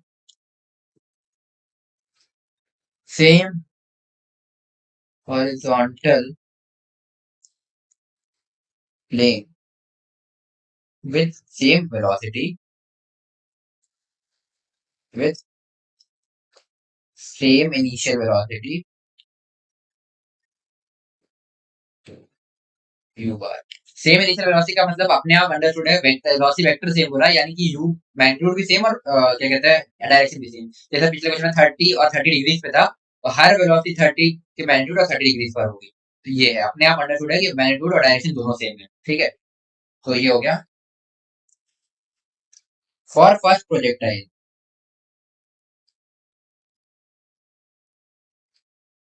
जो तुम्हारा एक्सेलरेशन है A1 बार लिख दे रहा हूँ, वो हो जाएगा -10 g, यानी कि -g वही थी एक तरीके से। सेकंड के लिए जो तुम्हारा प्रोजेक्टाइल है, फॉर सेकंड प्रोजेक्टाइल, जो तुम्हारा एक्सेलरेशन हो जाएगा, वो दिया है 10 i कैप -10 j कैप। और थर्ड प्रोजेक्टाइल फिर जो तुम्हारा एक्सेलरेशन दिया है हो जाएगा तुम्हारा 5 i cap minus 10 j cap. अब पूछा क्या है कि पहला चीज तुमसे पूछा है कि time of flight for one is to time of flight of two is to time of flight of three का रेशियो। दूसरा क्वेश्चन तुमसे पूछा है h max for one is to h max for two is to h max of three. और third part तुमसे पूछा है कि range of one is to range of two is to range of three. Basically ये पूछा है कि क्या क्या चीजें इसमें सेम होंगी, क्या ऐसा क्या होगा, इसका पूरा एनालिसिस हमें करना है। तो चलो करते हैं। मैंने कहा था ना अच्छे क्वेश्चन लेंगे, तो ये भी एक अच्छा क्वेश्चन है, आ जाओ। ठीक है, तो तुम एक चीज ध्यान दो, जो तुम्हारा टाइम ऑफ फ्लाइट की बात कर रहा है ना। टाइम ऑफ फ्लाइट बेसिकली होता क्या है, तुम्हारा 2u परपेंडिकुलर बाई जी होता है, या फिर 2u साइन थीटा बाई जी जिसको तुम बोलते थे, है ना। तो बेसिकली होता क्या है, तुम्हारा मोशन जो है अगर इस तरीके का है, इसको हमने दो पार्ट में ब्रेक किया था। एक था इस तरीके, मतलब वेलोसिटी को ऐसे दो पार्ट में ब्रेक किया, तो एक मोशन तुम्हारा ऐसे ऊपर जा करके ये वापस आ रहा था, और एक मोशन उतनी देर में तुम्हारा यहाँ जा रहा था। ठीक है, तो जो ये है एच मैक्स, जो तुम्हारा टाइम ऑफ फ्लाइट है, वो केवल इस मोशन पर डिपेंड नहीं कर रहा था, वाई वाले मोशन, मतलब केवल जो तुमने वाई डायरेक्शन में मोशन किया है, एक्स से कोई मतलब ही नहीं है उसका, हमने जब डिराइव किया तभी चीज लगी थी। तो यहाँ से समझ में आएगी time of flight and h max depend, H max भी जो कि केवल वाई वाले पर ही डिपेंड कर रहा है, एक्स से कोई मतलब नहीं है, only on y direction motion, y direction motion. ठीक है, तो अगर वाई डायरेक्शन का मोशन जिन जिन का एक जैसा है, उनका एच मैक्स और टाइम ऑफ फ्लाइट भी सेम होगा। अगर तुम पहले वाले में देखो, है ना, जो ये क्वेश्चन में बोला था वेलोसिटी सेम है तीनों के लिए ही, जो वेलोसिटी सपोज यू बार है, एंगल थीटा है, इसको अगर हम ब्रेक करेंगे तो ये हो जाएगा यू cos थीटा, और वाई में आएगा तुम्हारा u sin theta. For all three motion तुम्हारा जो यू वाई है, for all three motions u y equal to u sin theta. आप जरा ए वाई देखो, ए वन का जो है केवल माइनस टेन जे कैप, और ए टू का जो है आई वाले को छोड़ दो, जे वाला इसका भी माइनस टेन है, और ए थ्री भी माइनस टेन है, and a y equal to minus ten j cap. ये तीनों के लिए नहीं हो गया, तीनों के लिए ही एक्सेलरेशन नीचे की तरफ 10 है, दिख रहा है वो, ये देखो ध्यान से। फर्स्ट प्रोजेक्टाइल के लिए एक्सेलरेशन नीचे की तरफ 10 है, यहाँ पर वाई में नीचे की तरफ 10 है, एक्स में कुछ है उसका भी हमें मतलब नहीं है। ठीक है, क्योंकि हम केवल वाई में एनालिसिस कर रहे हैं, मोशन को हम दो पार्ट में तोड़ के एनालिसिस कर सकते हैं, उसी से हमें सारी चीजें डिराइव भी की है। फिर और जो तुम्हारा ये तीसरा है, उसमें भी वही कि 5i माइनस टेन जे, तो नीचे की तरफ माइनस टेन है। तो इन तीनों ही केस के लिए हमारा जो टाइम ऑफ फ्लाइट होगा, और तो इन तीनों के केस के लिए time of flight and h max are same for all three cases, same for all three cases. की समझ में आ गई होगी तो हम कह सकते हैं जो पहला पार्ट था हमारा t one is to t two is to t three, हो जाएगा तुम्हारा वन इज टू वन। जो तुम्हारा दूसरा पार्ट था वो था h one is to h two is to h three, ये भी तुम्हारा वन इज टू वन हो जाएगा, तो ये भी तीनों इक्वल हो गए। ठीक है, अब बात करते हैं रेंज की। रेंज, तो रेंज तुम्हारा क्या होता था बेसिकली, यूएक्स इंटू टी होता था। तो टाइम ऑफ फ्लाइट तीनों के लिए सेम है, बट और यूएक्स इंटू टी होता था, पर वो तब होता था जब तुम्हारा एक्स इक्वल टू जीरो होता था, है ना। But if x not equal to zero, तो तुम्हारा यू वी एक्स, तो उस केस में जो तुम्हारा आर लिखेंगे हम, रेंज होगी, वो U T minus half AT square से लिखेंगे, U T plus half AT square से लिखेंगे, तो वो हो जाएगा तुम्हारा यू एक्स टी प्लस एक टर्म और आएगा हाफ एक्स टी स्क्वायर, जो कि तुम्हारा पहले कैंसिल आउट हो जाता था क्योंकि ये तुम्हारा एक जीरो होता था। तो अब तुम देखो for all three, for all three a x equal to different, है ना, सबका ए एक्स डिफरेंट है। ठीक है, तो ए एक्स वन जो है वो तुम्हारा क्या है, क्वेश्चन में देखो जीरो है, एक्स में कुछ नहीं है, और टू के लिए प्लस टेन है, और थ्री के लिए प्लस फाइव, है ना। तो A X one equal to zero है, ए एक्स टू तुम्हारा टेन था मीटर पर सेकंड स्क्वायर, ठीक है, और ए एक्स थ्री तुम्हारा 5 मीटर पर सेकंड स्क्वायर है। तो इन तीनों के लिए ही रेंज डिफरेंट होगी, बस यही पूछा था। ठीक है, मतलब बेसिकली अब रेशियो तुम निकाल लेना, उसके लिए तुम्हें वैल्यू यू यू की लगानी पड़ती, तो मैंने इसे फॉर्म करने के लिए क्वेश्चन रेशियो लिख दिया था। बट यहाँ पे पॉइंट यही था कि क्योंकि वाई में एक्सेलरेशन सेम है, तो टाइम ऑफ फ्लाइट और मैक्सिमम हाइट जो तुम्हारी है, ये दोनों क्योंकि वाई डायरेक्शन के मोशन पर डिपेंड करती है टोटली, तो इसलिए ये सेम रही। लेकिन जो तुम्हारा रेंज है, क्योंकि वो हॉरिजॉन्टल रेंज है, वो एक्स के डायरेक्शन के मोशन पर डिपेंड करती है, और इसीलिए तुम्हारा सामने सामने वो एक्स के डायरेक्शन में भी डिपेंड करती है और टाइम ऑफ फ्लाइट पर भी डिपेंड करती है, ठीक है। तो जो तुम्हारा यहाँ पर टाइम ऑफ फ्लाइट तो तीनों के लिए सेम था, बट तीनों के लिए एक अलग अलग था, इसलिए तीनों के लिए रेंज अलग अलग होगी, ये चीज समझनी थी यहाँ पर बस, ठीक है। तो ये एक अच्छा वो था ताकि तुम्हारा दिमाग खुल जाए, इसलिए क्वेश्चन मिला था। बस यही है, ठीक है। अब अगला क्वेश्चन करते हैं। ये भी एक अच्छा क्वेश्चन है, ठीक है। थोड़ा सा टफ लेवल का ही है, बट फिजिक्स में क्या ही टफ, अगर तुम्हें समझ में आ जाए तो आ जाओ ये क्वेश्चन लिखते हैं।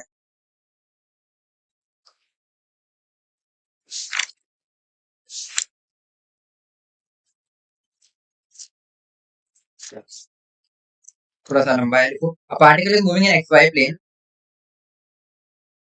अ particle is moving in x y plane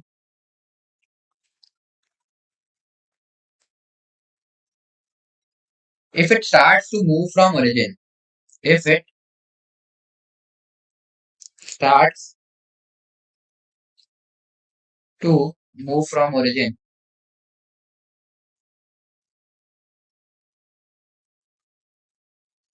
and follow some parabolic path as shown, and follow some parabolic path, जो तुम देख भी चुके हो यार, ठीक है, प्रोजेक्टाइल ही है normal parabolic path, if its initial projection velocity, जो कि तुम्हारी u होती है,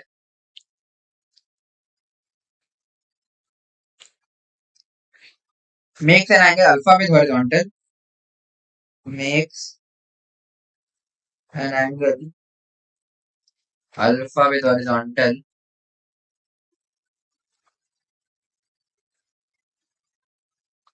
and it has constant acceleration along negative y direction, and it has constant acceleration a bar along negative y direction, ठीक है। After some time it passes through point P.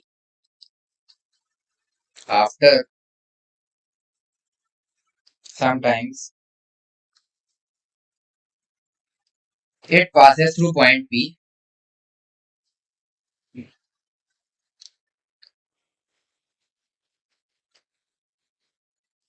and its velocity vector makes an angle beta with x-axis. And at this point,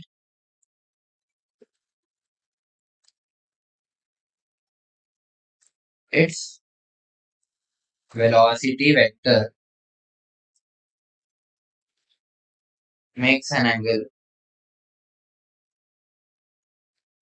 beta with x-axis.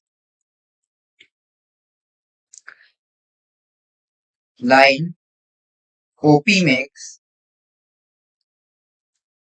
an angle of 45 degrees with x-axis. ये सारी information इसमें given है, ठीक है। Then find the value of tan alpha plus tan beta. तो इस तरह के सवाल तुम्हारे जेई एडवांस में पूछ सकता है, क्योंकि देखो इसमें वही है, जेई एडवांस में ज्यादातर यही करता है कि इतनी लंबी लैंग्वेज दे देता है और उसमें डिकोड करना होता है बेसिकली, और उसके बाद कुछ अच्छी चीज पूछता है, थोड़ा सा तुम्हारा दिमाग लगे, सीधे सीधे तुम्हें आंसर दिख जाए ऐसे क्वेश्चन नहीं होते। उसी टाइप का क्वेश्चन है ये भी, तो एक बार तुम खुद से ट्राई करो, उसका सॉल्व करते हैं, ठीक है। तो अगर तुमने ट्राई कर लिया होगा, तुमसे हो भी गया होगा, तो हम इसको सॉल्व कर लेते हैं, आ जाओ, ठीक है।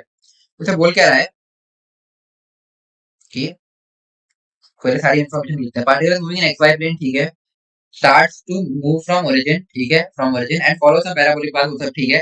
if its initial projection velocity makes an angle alpha with horizontal, ठीक है। तो ये origin से start कर रहा है, पहले लिखना शुरू करते हैं यहाँ पे। ये है origin, इसी कुछ velocity रही होगी u, suppose, छोटा से नाम लगा, हाँ, ये हो गई u, और इसको ही बोल रहा है कि horizontal से कुछ अल्फा एंगल बना रहा है, ठीक है, ये हो गया। And it has a constant acceleration a bar along minus y direction. तो एक्सीलरेशन यहाँ पे लिख दे रहा हूँ नीचे की तरफ a है, ठीक है, इस तरीके से माइनस a या फिर a बार नीचे की तरफ, ठीक है, ये हो गया। After some time it passes through point p and at this point velocity vector point p तक गया और इस पॉइंट पर velocity vector makes an angle of beta with x axis, ठीक है। तो मतलब ये यहाँ से इसका मोशन कुछ इस तरीके से होगा, पहली बात प्रोजेक्टाइल इस तरीके का होता है। तो सपोज ये है तुम्हारा पॉइंट पी, इस पॉइंट पर तुम्हारी वेलोसिटी का डायरेक्शन हो गया ये, और अब ये जो एंगल है ये वी वेलोसिटी हो गई तुम्हारी, और ये हो गया बीटा, ठीक है। ये पॉइंट पी था, ये तुम्हें इन्फॉर्मेशन गिवन है। और इसके बाद एक इन्फॉर्मेशन और गिवन है तुम्हें कि जो लाइन ओपी है वो makes an angle of 45 degree with x axis. तो ओ और बी को ज्वाइन कर दो पहले तो, ये हो गया ओपी और ये एंगल 45 डिग्री तुम्हें गिवन है। अब tan alpha plus tan beta लगाना है। तो अब देखो ऐसे क्वेश्चन में क्या है कि तुम्हें गिवन इन्फॉर्मेशन को यूज करना आना चाहिए। तो चलो शुरू करते हैं, सारी इन्फॉर्मेशन को यूज करते हैं। तो अब अगर तुम ध्यान से देखो तो यू एक्स है तुम्हारा यू कॉस अल्फा और यू वाई है तुम्हारा यू साइन अल्फा, और वी एक्स है तुम्हारा you cos beta, sorry v cos beta, और वी वाई है तुम्हारा वी साइन बीटा। तो एक चीज तो पता होगी तुम्हें कि यू एक्स और वी एक्स बराबर होते हैं, तो एक चीज समझ सकते हो simply u cos alpha equal to v cos beta. तो ये तो अलग हो गया, ठीक है। अब जरा इक्वेशन लिखते हैं एक्स और वाई में। तो हम लिखेंगे v y equal to you y, sorry u, ये तो हो गई एक इक्वेशन, ठीक है, u x equal to v x. दूसरी चीज होगी वी वाई में और यू वाई में रिलेशन, तो वी वाई होता है तुम्हारा u y plus a y t. यहाँ से लिखोगे तुम ध्यान से, तो ये हो जाएगा तुम्हारा वी वाई होगा तुम्हारा v sine beta equal to you sine alpha minus a t, ठीक है। एक इक्वेशन ये है, एक इक्वेशन ये है, सही, हाँ ये हो गई। तो ये इक्वेशन एक्स, अब एक्स की वैल्यू क्या होगी, एक्स और वाई भी लिख लेते हैं, ठीक है। ये तो हमने यू एक्स और यू वाई लिखा है, वी एक्स और वी वाई, एक्स और वाई भी लिख लेते हैं। तो हाँ, तो एक्स तुम्हारा होगा UT, UT plus half AT square से, क्योंकि एक जीरो है केवल यूटी बचेगा, तो बचेगा तुम्हारा यू कॉस अल्फा इंटू में टी, और वाई जो तुम्हारा होगा वो you sine alpha t minus half A T square, ठीक है। अब तुम्हें एक इन्फॉर्मेशन जो दी है कि tan थीटा जो कि तुम्हारा y बाय एक्स होगा एट पॉइंट पी, है ना, इस पॉइंट पी पर जो तुम्हारा ये अगर पॉइंट है, ये एक्स y है ना, तो ये जीरो का जीरो है। तो tan थीटा जो कि तुम्हारा y बाय एक्स होगा, यहाँ से देख सकते हो, कंप्लीट करो। और tan थीटा क्या है, वो 45 डिग्री है बेसिकली, tan 45 डिग्री, क्योंकि तुम्हें बोला गया है कि जो लाइन ओपी है वो तुम्हारा एंगल बना रही है 45 डिग्री। तो यानी कि यही बस तुम्हें यहाँ पे पॉइंट पकड़ना था कि जो ये पी पॉइंट है इसे कोऑर्डिनेट एक्स वाई है, तो बेसिकली ये जो है तुम्हारा वाई, सॉरी एक्स है, ये तुम्हारा y है। तो tan थीटा tan 45 तुम्हारा y बाय एक्स हो जाएगा, जो कि तुम्हारा हो जाएगा 1। तो यहाँ से मिल सकते हो y इक्वल टू एक्स हो जाएगा, जरा इक्वेट करके देखते हैं। तो हो जाएगा तुम्हारा u cos alpha t is equal to u sin alpha t minus half, क्या था ये, ए टी स्क्वायर। अच्छी बात है। अब हमें tan अल्फा चाहिए, तो बेसिकली हमें एक चीज दिख रही है कि अगर हम u cos अल्फा से पूरी इक्वेशन को डिवाइड कर दें, divide by u cos alpha कर दें, तो हमें यहाँ पर मिल जाएगा, अब u cos अल्फा टी से कर दो, ठीक है। तो ये हो जाएगा 1, इधर हो जाएगा you sine alpha T upon u cos alpha T, यानी कि tan अल्फा केवल बचेगा, साइन बाई कॉस और यू और टी तो कट जाएंगे, ठीक है, minus half A T square, और ए टी स्क्वायर का एक टी कट जाएगा क्योंकि यू कॉस अल्फा टी से डिवाइड कर रहा है, यू कॉस अल्फा बचेगा और ये हो जाएगा टी, ठीक है। इस तरीके की इक्वेशन हमारे पास आ गई, तो इक्वेशन नंबर 1 बोल देते हैं, तो ये हमें आगे काम आएगी, ठीक है। अब यहाँ पर अगर तुम देखो tan बीटा, हम्म, इन दोनों को अगर हम डिवाइड करें यहाँ पे, तो हमें मिलेगा tan बीटा, क्योंकि हो जाएगा तुम्हारा v y by v x, बोल सकता हूँ मैं, और वी वाई हमने यहाँ से लिखा हुआ है, ठीक है, और वी एक्स हमने यहाँ से लिखा हुआ है। तो tan बीटा निकालते हैं आ जाओ, है ना। तो tan बीटा जो तुम्हारा है वो है v y by v x. तो अब वी वाई तुम्हारा यहाँ पे गिवन है, ये रहा, कहा गया, ये है ना। वी वाई है तुम्हारा वी साइन बीटा,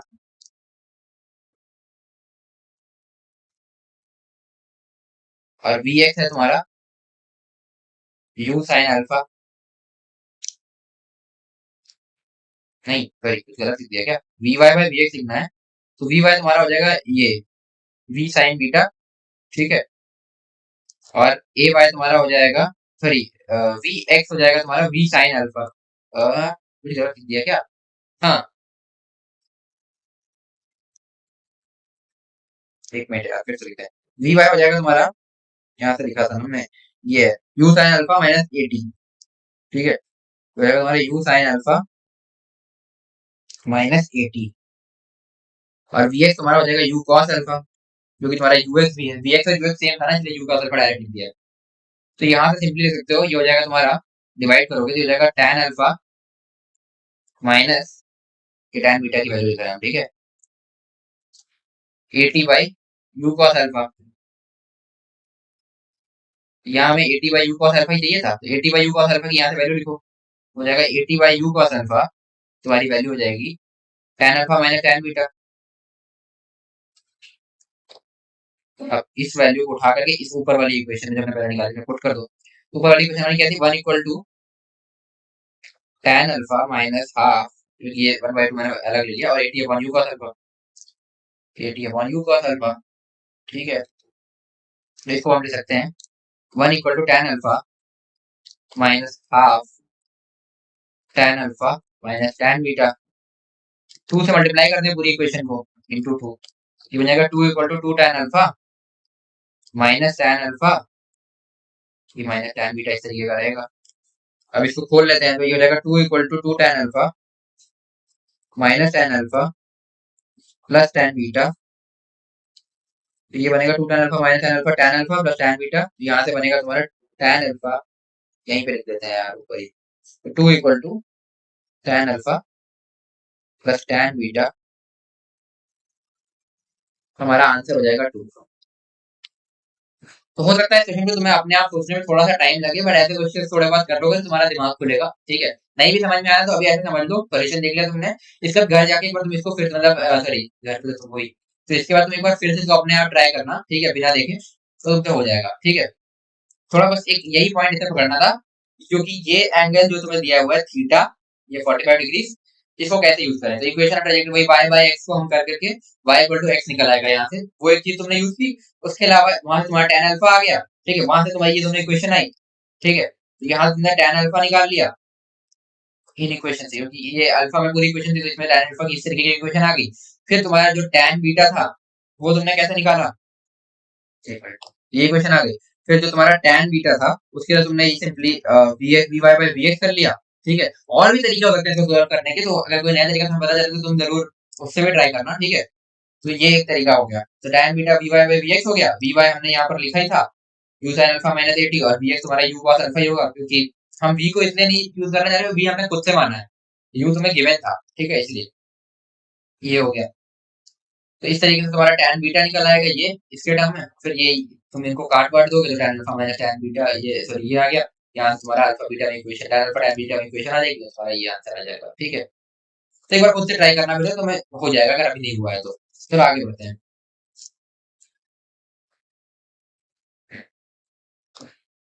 अब एक बार फिर से इक्वेशन ऑफ ट्रेजेक्टरी पर आते हैं, ठीक है, equation of trajectory.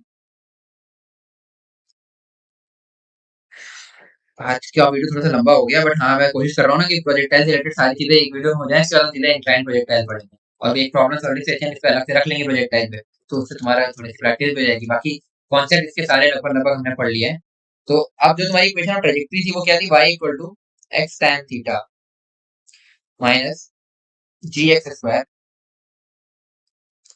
Upon two you square cos square theta. और जरा इसमें एक्स tan थीटा कॉमन लेना जरा, तो बनेगा वन माइनस, इसको एक्स tan थीटा से डिवाइड करोगे तो एक एक्स तो एक एक्स को काट देगा, तो G X upon two you square cos square theta tan theta, ये बचेगा,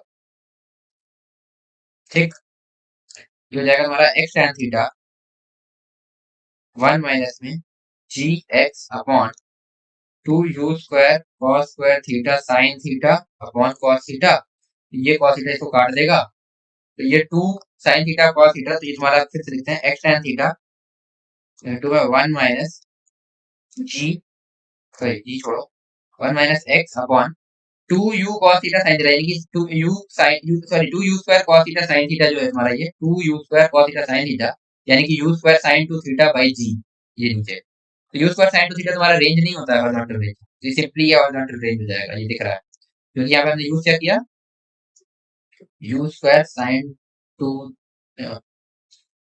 कम है यार, sin 2 theta by g equal to range, और यही चीज को हमने यहाँ पे यूज किया है, तो ये हो जाएगा तुम्हारा। तो एक इक्वेशन ये भी याद रखते हैं, y equal to x to 1 minus x by r, तो एक्स और रेंज के रिस्पेक्ट में ये एक इक्वेशन ऑफ ट्रेजेक्टरी का फॉर्म है जिसको तुम याद रख सकते हो, ये भी काफी काम आता है। तो यही है। अब एक आखिरी चीज और बचती है, उसको नोट कर लो। नोट, तो सपोज ये है तुम्हारा एक प्रोजेक्टाइल,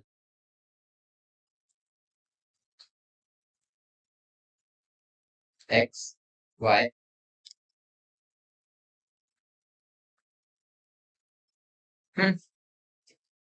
अब हम किसी एक वाई के लिए, सपोज कोई एक जनरल वाई है, ठीक है, इस पर ये 2 बार आ रहा है, जैसा कि हमने पहले भी बोला था, इस तरीके से ये 2 बार आ रहा है। सपोज इस टाइम पर कुछ एक्सपोनेंट होगा, ठीक है, और इस टाइम पर कुछ और एक्सपोनेंट होगा, तो ये है एक y की वैल्यू जिस पर ये 2 बार आ रहा है ना, और इस पर यहाँ पर कोई टाइम t1 होगा, यहाँ पर कोई टाइम t2 होगा, ठीक है। तो y तुम्हारा होता क्या है, y कोऑर्डिनेट अगर हम लिखें तो होता है u sin थीटा, ये बेसिकली लिख लेना यार अपने आप, अंडरस्टूड है अब तक, तो u ये थीटा है, ठीक है, इस तरीके से y तुम्हारा था u sin theta t minus half g t square, क्योंकि स्टैंडर्ड प्रोजेक्टाइल है, नीचे की तरफ जी है, ये अब ये हो गया तुम्हारा, ठीक है, y equal to sin theta t minus half g t square. अब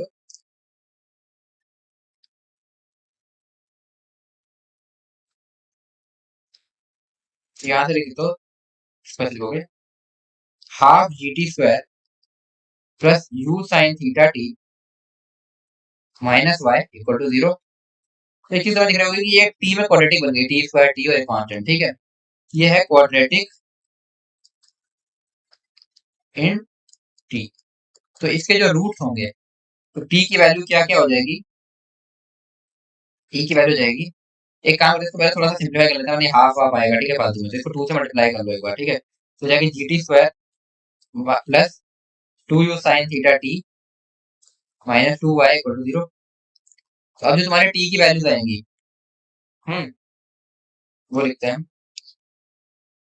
t equal to minus b, सही लिखा है ना हमने अभी तक, सॉरी ये माइनस था ना, ये माइनस माइनस, हाँ ये था, तो अब इसको माइनस 2 से मल्टीप्लाई करा है बेसिकली, तो यहाँ पर प्लस, ये प्लस हो गया तो ये माइनस हो जाएगा और ये प्लस हो जाएगा, ठीक है, ये चीज समझ में आ गई हो कैसे, है ना। बेसिकली ये जो था, यहाँ से हम इस इक्वेशन पर आए क्योंकि हम इस y को उधर ले गए, फिर हमने माइनस 2 से इंटू माइनस 2 किया है, तो ये हो जाएगा तुम्हारा जीटी स्क्वायर, ये हो जाएगा तुम्हारा minus 2u sin theta t और वो प्लस 2y, ठीक है, इस तरीके से कर लिया। तो t की वैल्यू जो होगी वो minus B plus minus under root of B square minus 4ac upon 2a होता है, तो माइनस बी तुम्हारा हो जाएगा 2u sin theta plus minus under root of B square, यानी कि इसका स्क्वायर लेंगे, तो 4u square sin square theta minus 4ac, minus 4 into 2y into G, minus 4 into 2y into G upon 2a, यानी कि 2g, ये हो जाएगा। यहाँ से टाइम की 2 वैल्यूज आएंगी, एक आएगी t1, एक आएगी t2। तो t1 सपोज प्लस वाली वैल्यू है और t2 प्लस सपोज तुम्हारी माइनस वाली वैल्यू है, या t1 माइनस वाली वैल्यू है, माइनस वाली, और t2 जो है तुम्हारी ये प्लस वाली वैल्यू होगी क्योंकि t2 ज्यादा है। तो जो प्रोजेक्टाइल हमारा मोशन ये था, ये माइनस वाली वैल्यू है ना, ये क्योंकि कम वाली वैल्यू, तो ये हो गया t1, ये हो गया t2, है ना। तो एक y के लिए t की 2 वैल्यू आई, ये t1 t2, जो कम वाली वैल्यू है वो t1 है, जो ज्यादा वाली वैल्यू है वो t2। उस हाइट पर जो पहली बार आया वो है t1, जो दूसरी बार घूम करके आया तो वो t2 टाइम के बाद, ठीक है।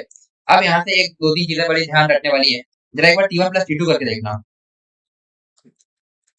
हम्म तो तुम्हारा बनेगा ये 2u sin theta by 2g, है ना, 2u sin थीटा प्लस जो अंडर रूट वाली पूरी क्वांटिटी, इसको मैं कुछ x कुछ और नाम दे देता हूँ, चलो कुछ अल्फा बोलता हूँ, ठीक है, प्लस अल्फा, ठीक है, इस पूरे अंडर रूट वाली चीज को मैंने अल्फा बोला है इसको, ठीक है, यहाँ लिख भी देता हूँ, देखो इस पूरी अंडर रूट वाली चीज को मैंने अल्फा बोल दिया,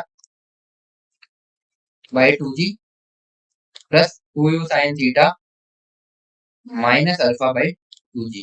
जरा ऐड करके देखो, तो 2g एलसीएम हो गया, ये होगा तुम्हारा 4u sine theta plus alpha minus alpha 0 हो जाएगा, ये हो जाएगा 2u sine theta by G, 2u sine theta by G, ये हो जाएगा टाइम ऑफ फ्लाइट भी है हमारा, ठीक है।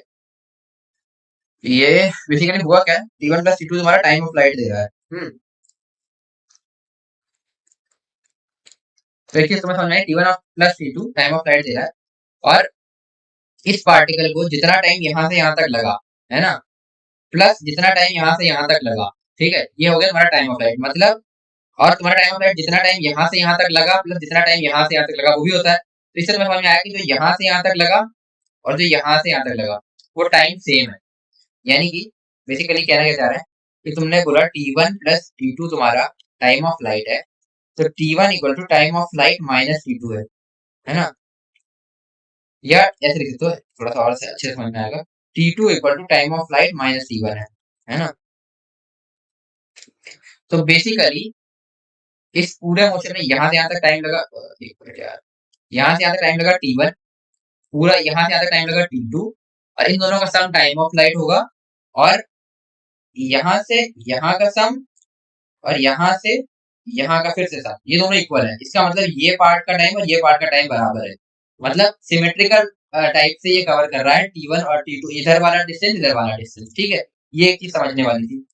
और अगर T1 और T2 बराबर हो जाए, यहाँ पर एक केस ये है, if T1 equal to T2, यानी कि 2u, सॉरी 4 था ना, हाँ 2u साइन, ऊपर देख लेते हैं, theta plus alpha by 2g, theta plus alpha by 2g equal to 2u sine theta minus alpha by 2g।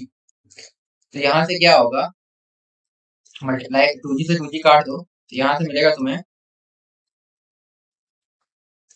Basically ये अल्फा वाली चीज 0 होगी तभी ऐसा हो पाएगा, है ना, ये दोनों इक्वल होने के लिए अल्फा इक्वल टू 0, है ना, यानी कि अंडर रूट ऑफ जो अल्फा था क्या था वो, under root of 4u square sine square theta minus 8gy, ठीक है, under root of 4u square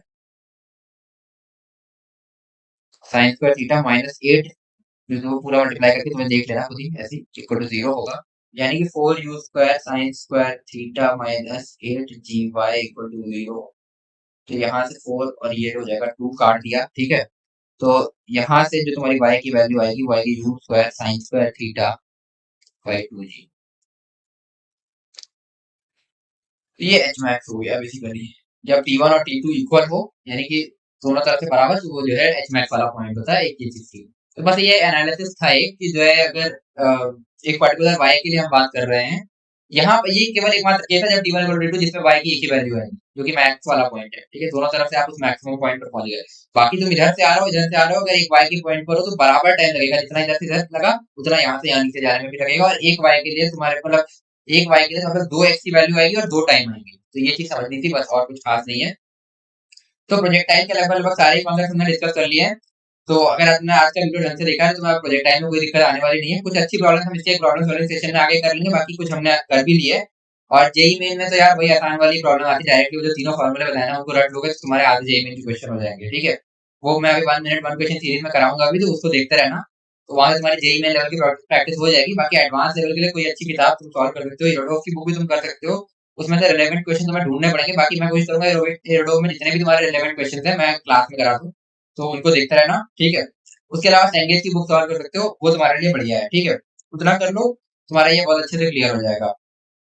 तो आई होप तुम्हें आज की वीडियो पसंद आई होगी, पसंद आई तो वीडियो को लाइक करना, और जितना हो सकता है अपने दोस्तों के साथ शेयर करो। अगर तुमने वीडियो एंड तक देखा है तो एक बार कमेंट में मतलब लास्ट में डन कमेंट करके जाना, ताकि उनको पता चल सके कितने लोगों ने एंड तक वीडियो देखा है। तो चैनल को सब्सक्राइब कर लेना अगर तुमने अभी तक सब्सक्राइब नहीं किया है, और बाकी सारे लेक्चर्स देख लेना अगर अभी तक तुमने नहीं देखे हैं। तो मिलते हैं नेक्स्ट वीडियो में, जल्द stay motivated and keep studying, bye.